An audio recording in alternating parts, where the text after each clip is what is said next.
We're back with Rocking Chair Prophet and Father Barry, and we're at least halfway through the book now. Chapter 35, Deeply Personal Questions, and the chapter Ambition's Prisoner, 36.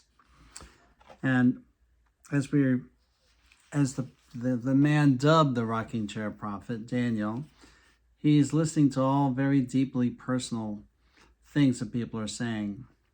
And he just seems to have a way of welcoming it in, listening to people, caring deeply about people, but also knowing very much out of his own experience as a person, what he's learned, what he's heard from God, and how he can give something away to a person and love them and treat them with respect and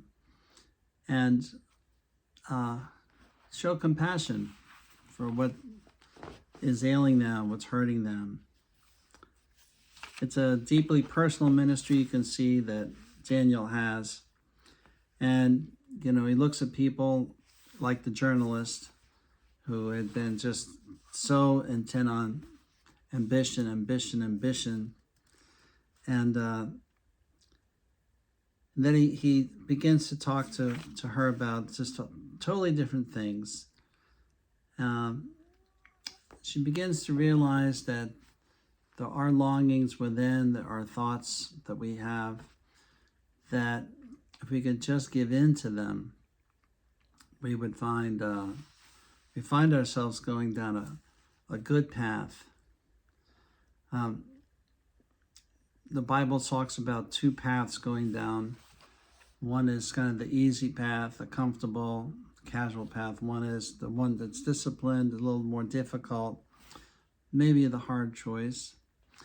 But that is the path that we're asked to take. God knows that we need to find our way. And the answers are all within us. And what's hard about the path, not so much it's rocky or steep or winding or uneven. It's our own difficulty with our own self. And in chapter 37, we never pause to recognize that all of life regrets are born from ignoring the gentle voice within. What do you learn when you listen to your inner voice? So Ezra is asking Daniel that, but really in this book, it's like the book is asking you that. What are you learning in life about the inner voice? Elijah is a great prophet figure, and remember that he heard the Lord in the still small voice, not the three other more big kind of signs. He heard the Lord in the still small voice.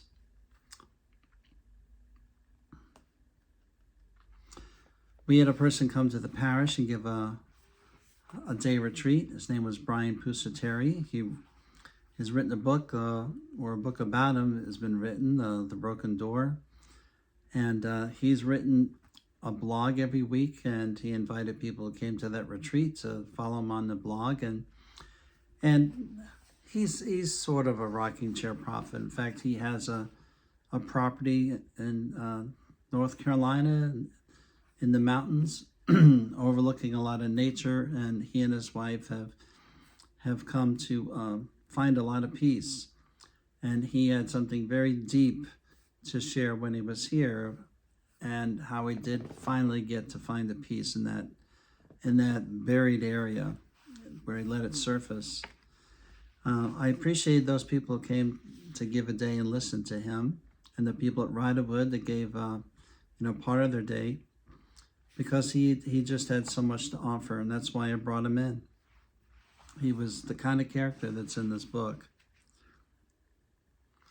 I keep in touch with him, and one day I'm going to come down and visit his property and see the the spot he has. And now he goes around and gives retreats and goes and visits people and shares of his story, and a story that really is needed to be heard. And it is about someone who has found the Lord in the quiet.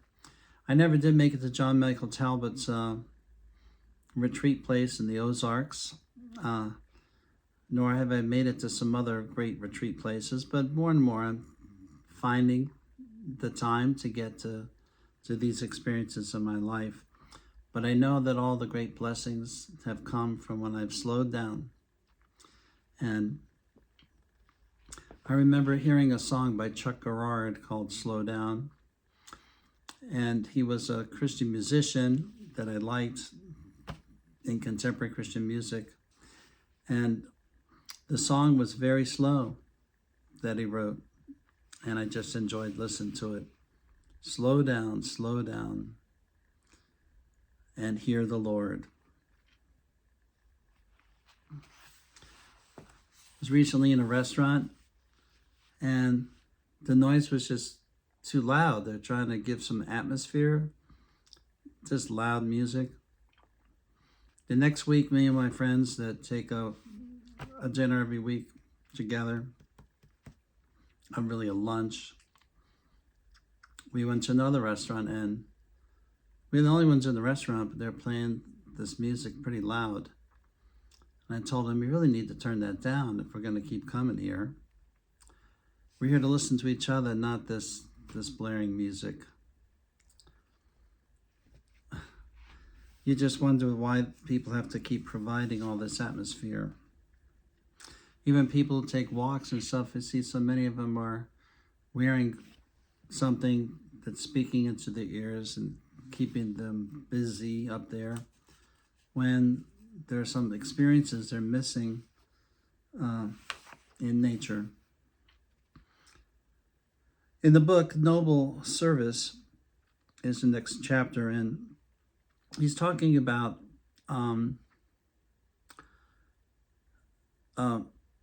knowing what the heart is saying, but there are stages that to get to a place where we begin to hear God. There were stages that the rocking chair prophet's gonna say when at first, after this terrible experience in his life of the passing away of his whole family, he had self-pity and rage and fell into all of that.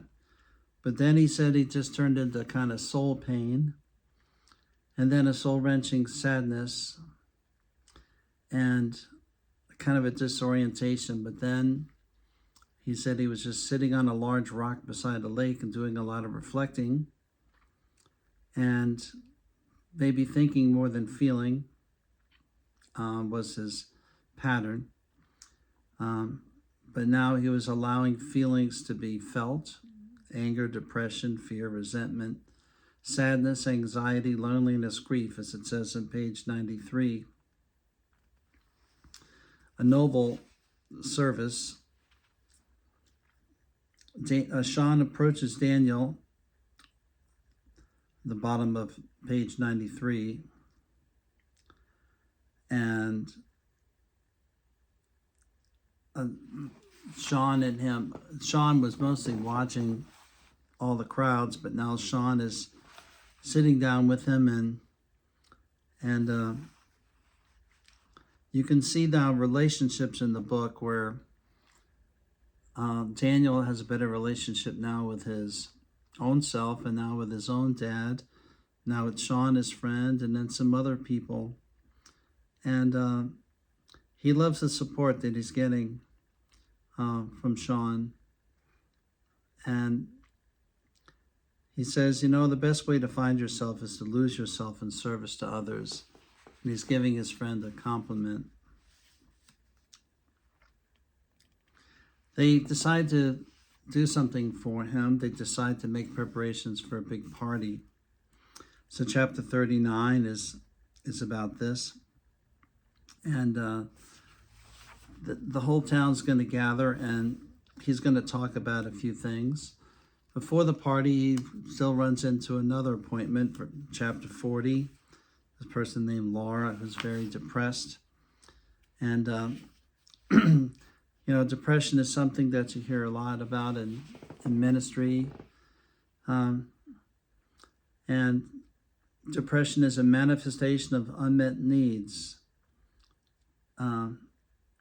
Page 99 in the book here. Depression is the most appropriate response to some situations in life. It's kind of telling us to look at this area.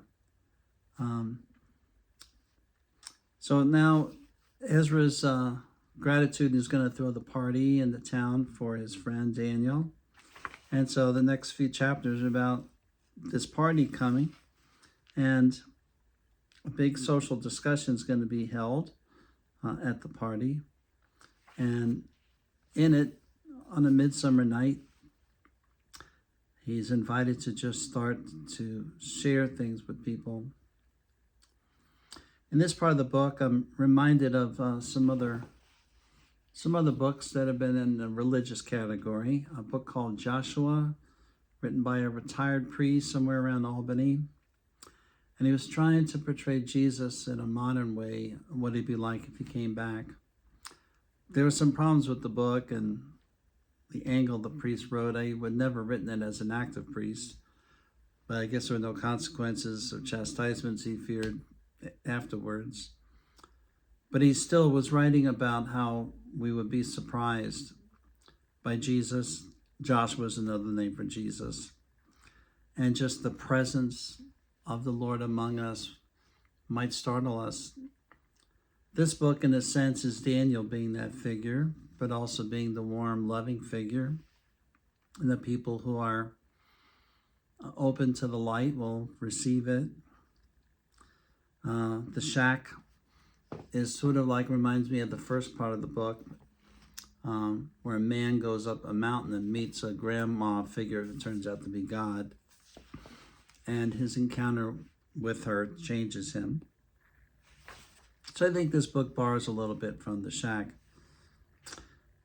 The rest of the book is about the meaning of life and just categories and little things that are being said about life from Daniel's perspective. First, the meaning of life itself is to be the best version of yourself, the central task of your life. I don't know if I can totally agree with that. Could you? Some of us just can't become the best version of ourselves, really. I think unless you change the definition of best version into a content person living well with what they got. But I know some people that never had many opportunities, and they died in that lack. And the world just made them victims. The world just said, that's what we're doing to you. And a recent film I saw, a foreign film, was showing people that had everything and people who had nothing, but the people who had nothing were never seen in the film. It was a story of a German officer who lived rather well off and rich and lived in this lavish residence in a German Auschwitz camp, the Nazi Auschwitz camp. And in the background of the film, you see the wall and you hear noises and you hear some disturbing things, and you see the black smoke coming from the furnaces that were burning bodies in it at Auschwitz at an alarming rate. And you saw the many trains coming in and the noise of people being herded off like cattle. But for the most part, they're playing music and tending to the garden and having all of this oblivious bliss. And it's a story of the contrast. And the reason why I saw it was just for that. The film's about the Nazi life. I'm kind of tired of it. It's old and everything's been done. But I guess what was unique about this movie was just how it presented the world living so cruelly and like looking like they're normal, and well, they look like somebody to envy. They have everything going for them, and all the people that are invisible in the thing are people that are just dying. And you think of so many people in life that will be victims and die and not get a chance to exercise their freedom or develop their life, their personality, their talents or gifts. But we who have been given the opportunity, the freedom to do it, there's so much then expected of us to use it. And many who will watch this tape or read this book are in that category. And too much is required to whom much is given is one of the things that Jesus explained. And that applies to all of us, I think. Now, some of us in this more abundant or prosperous country and time, still there are people around us that are still struggling a lot and having a lot of hurdles to jump. And I think the meaning of their life is just to try to survive, is try to survive with dignity, to keep faith against the odds, to love how they can love. I know a home with two divorces in it, two families in it, and one's an older person, one's younger. And the two women in the home try very hard to support each other and help each other. And their children in the home, and the children are just loved and cared for, even though they don't realize how much they don't have compared to some others. But so much is being provided for just with love and care. And the meaning of life to that home is family. The meaning of life is being family. I'm glad they're a Catholic-based family, and I'm hoping that in my own life I can somehow make a difference with theirs. I've tried so far, but I'm looking for something bigger. But life is choices, it says on 107. We build our lives one choice at a time. We have to think of what our choices are, and maybe what choices we failed to make or didn't make the right way. At Christmas time, I chose to work instead of go to a Christmas party. I was so far behind in work, and I was so far occupied with getting things done and catching up. And, so many families before Christmas, they have this list of things they hope will happen and get done to provide for a good Christmas break, Christmas days. But for me, I really regretted missing that party. It was just a bunch of people, seniors, gathered, and I just made the mistake. I told the person too later, and of course they said, well, of course you're busy, and yes, but I need to make the best of choices. I chose not to stop and do something just this week that I could have, and it would have been an act toward a neighbor. But again, I had the hospital to cover, I had Riderwood to cover, I had the parish here. I was doing much just for those three categories, but there was a small act that could have taken 20 minutes, and I didn't do it. And life is choices. The meaning of life is try to put together enough of good choices in a day or a week or a month or a year, so that when we are weak or when we do fail, there's still those victories, even if small victories, small things.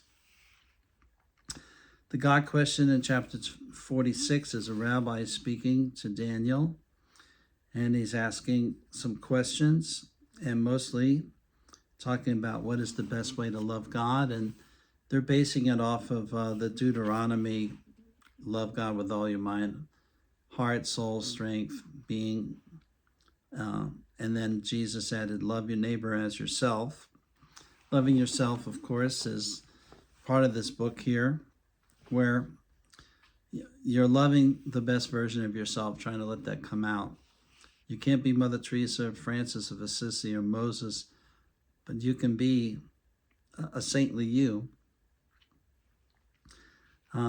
Gratitude is another theme in the book.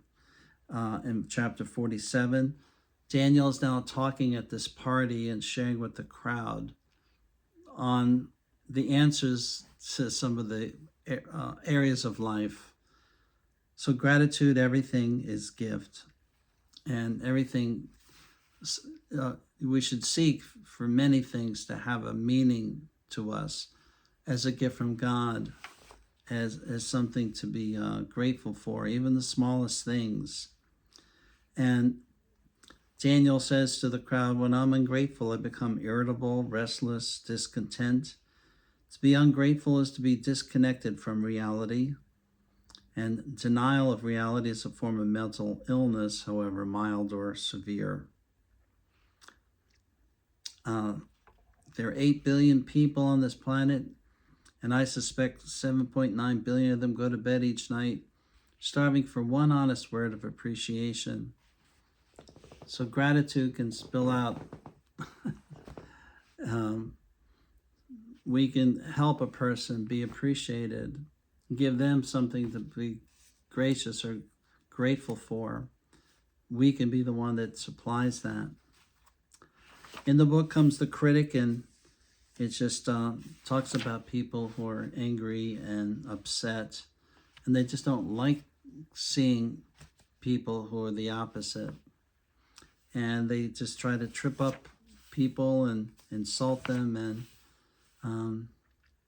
the critic, the naysayer, the skeptic, the cynic is all in this one character that challenges Daniel.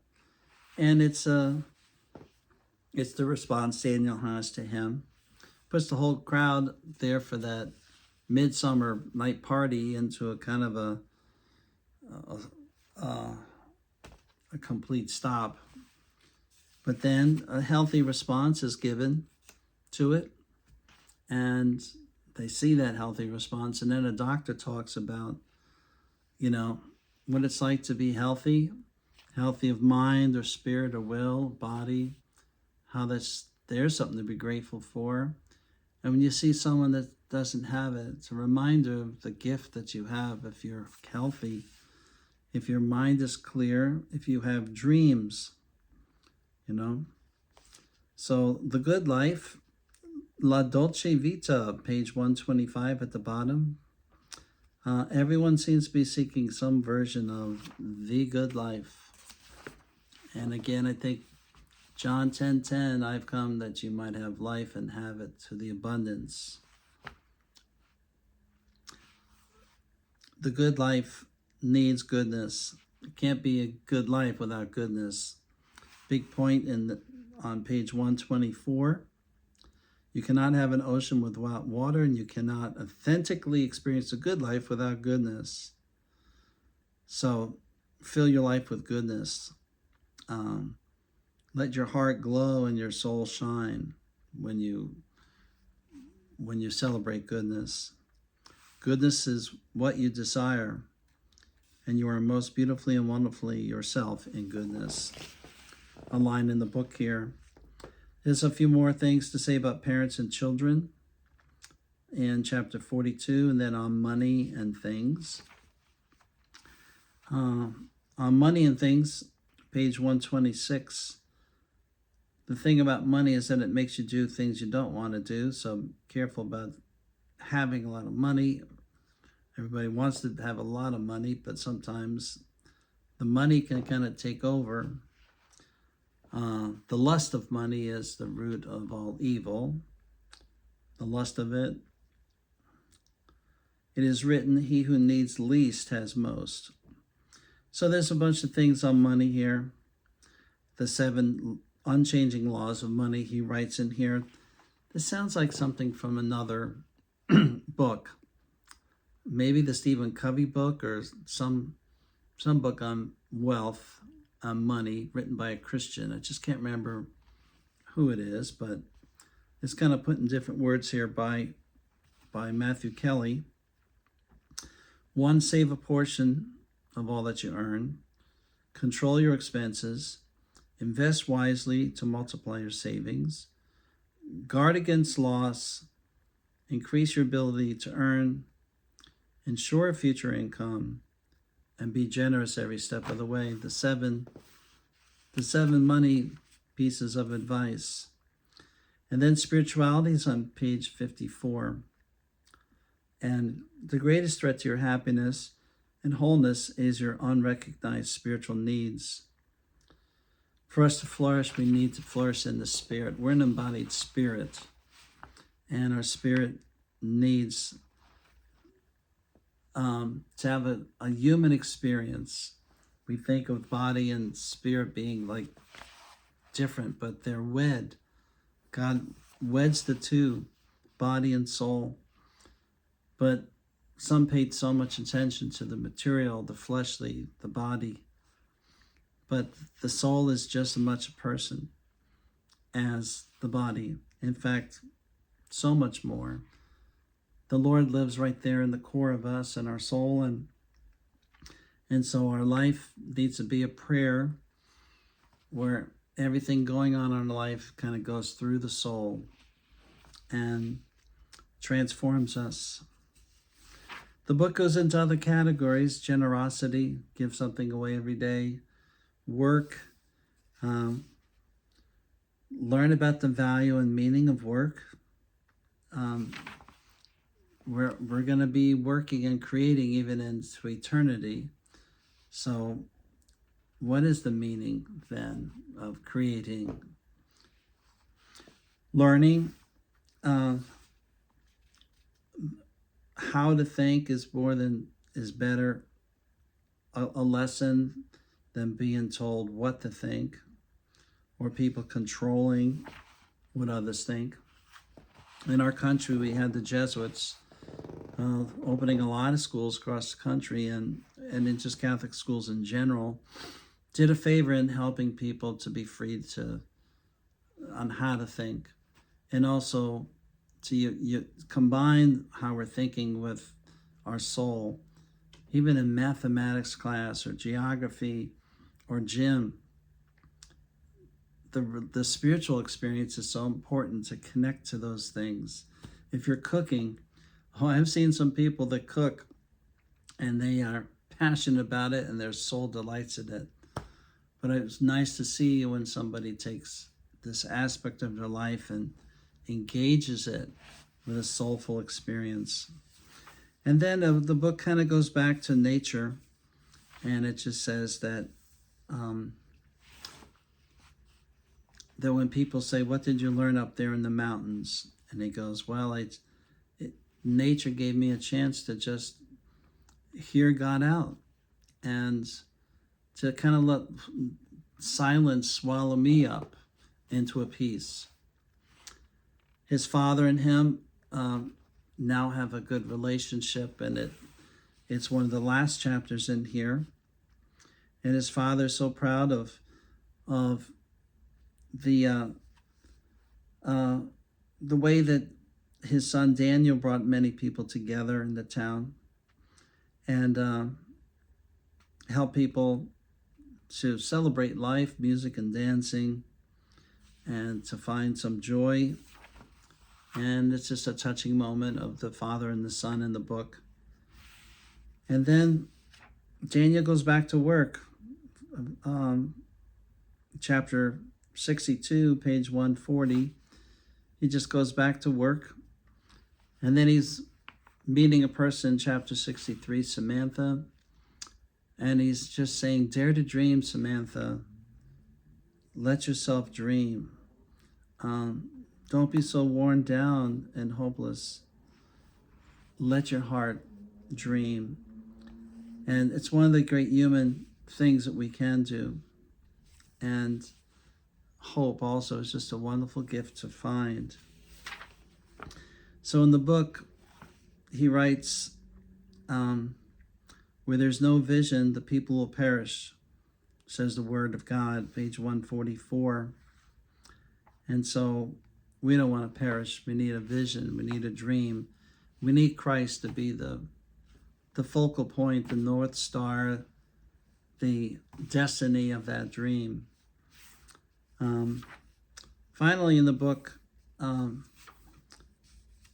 he finds out that someone is gonna do him a big favor in his life. His heart had been so hurt by the loss of his wife, and yet there's a moment in the book where he meets a person, Sophia, and kind of sparks fly between them a bit. But then she just kind of disappears, and he doesn't know where she went, and it's like, oh, we really connected, but I was busy in my ministry. But someone in the town, a woman that knows him well, Ezra's wife, she manages to notice that with a woman's sensitive banner and intuition, and she gets the phone number of Sophia. And at the end of the book, she's giving the phone number, and she's saying, I've been holding on to this for a while, but I think it's time. I think your healing has happened, and you're free now to love someone close in your life, not just these people in the town and strangers and counselees, but you're free to have some love back in your home. And that's how the story ends. So it begins with the death of his wife and 2 daughters, but it ends with him ready to love again and finding himself where he was down to nothing. He comes back, and now he has everything. It's a bit of the story of Job. I think Matthew Kelly's is borrowing from all different places here. It's a story of Job. Stripped away from everything, he ends up having a lot in the end. Well, I hope you enjoyed my review of the book, and I hope that that you will get a chance to share what you've learned with someone, and then maybe pass the book on to somebody. Our next book on Matthew Kelly will be in the Lenten season up to Easter, the 33 days to Eucharistic glory, a book on meditations on the Eucharist to really lift your heart and prepare you for Easter. This is Father John Berry. Take care.